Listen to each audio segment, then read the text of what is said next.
अस्सलाम वालेकुम। आज हम कुछ ख़ास तारीख़ी हवालों और तहरीरों पर बात कर रहे हैं। ये हवालाजात एक बहुत ही अहम इस्लामी महीने रबीउल अव्वल के बारे में है और इनसे जो तस्वीर सामने आती है वो बेवक्त खुशी और आप कह लें गहरे रंज की है। तो आइए देखते हैं इन ज़राए में क्या क्या अहम बातें हमें मिलती हैं।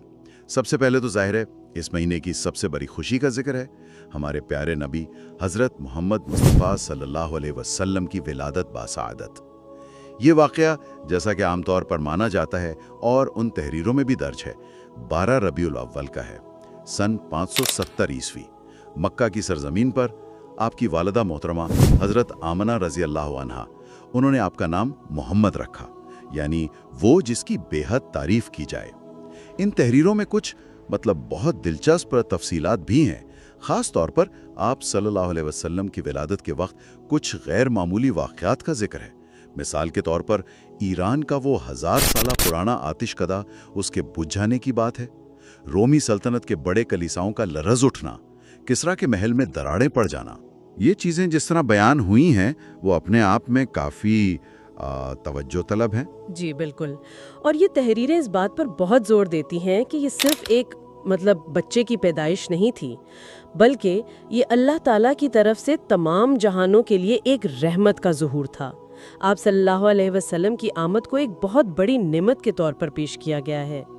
इन ज़राए के मुताबिक आपकी पूरी ज़िंदगी, आपका किरदार, आपका अखलाक वो आला तरीन नमूना था।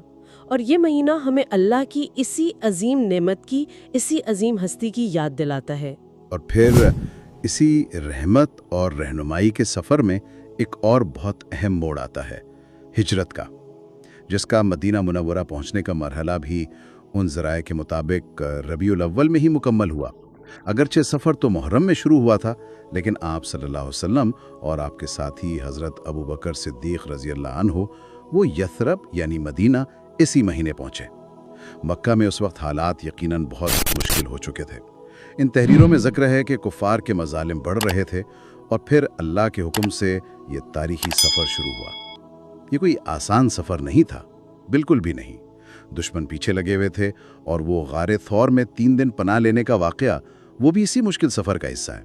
इन ज़राए में क्या मदीना वालों के इस्तकबाल का भी कुछ ख़ास जिक्र मिलता है? जी हाँ, बिल्कुल मिलता है। इन दस्तावेज़ात में मदीना के अंसार के पुरजोश इस्तकबाल का ख़ास तौर पर जिक्र है। उनका जोश व खरोश, उनकी मोहब्बत वो बयान की गई है। और फिर वहीं क़बा के मुकाम पर इस्लाम की पहली मस्जिद क़बा, उसकी बुनियाद रखी गई, उसका तस्करा भी इन ज़राए में नुमाया है।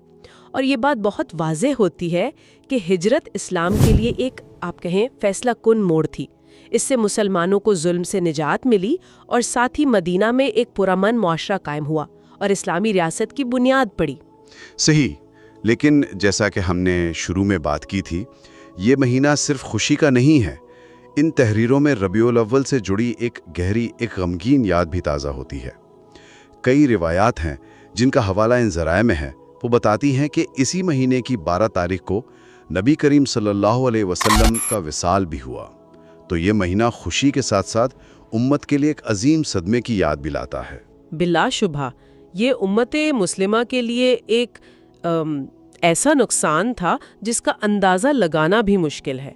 वो हस्ती जिसने पूरी इंसानियत को अंधेरों से निकाला, रोशनी दिखाई, वो इस दुनिया से पर्दा फरमा गईं। इन ज़राए में इस मौके पर सहाबाए किराम के शदीद रंजो अलम का भी एक्ट मिलता है। ये दिन यकीनन एक भारी दिल के साथ ही याद किया जाता है। तो खुलासा ये है कि इन तमाम मालूमात की रोशनी में रबीउल अव्वल एक ऐसा महीना है जिसमें खुशी और गम दोनों की कैफियत बहुत गहराई से जुड़ी हुई हैं। एक तरफ नबी रहमत सल्लल्लाहु अलैहि वसल्लम की दुनिया में तशरीफ़ आवरी की बेपनाह खुशी है, तो दूसरी तरफ आपकी जुदाई का, आपके विसाल का लाजवाल गम भी इसी महीने से वाबस्ता है।